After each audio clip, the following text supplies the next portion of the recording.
kahit magkulang yung pera niya any moment.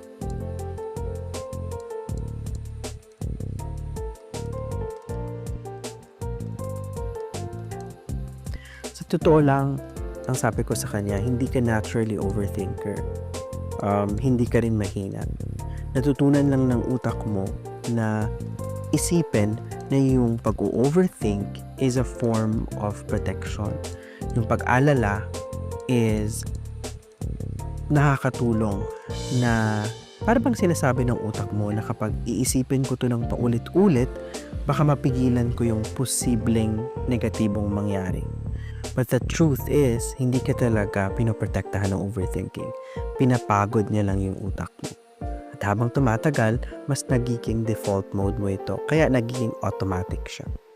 And yung natural reaction natin is to think na ganito na talaga ako, overthinker na talaga ako ever since. So we accept that, but that is not the truth.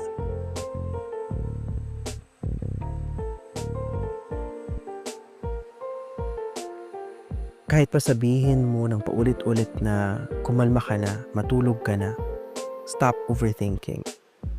Hindi siya tumitigil. Ayaw tumigil ng isip mo ng kaka-overthink o pag-aalala at hindi ka mapakali.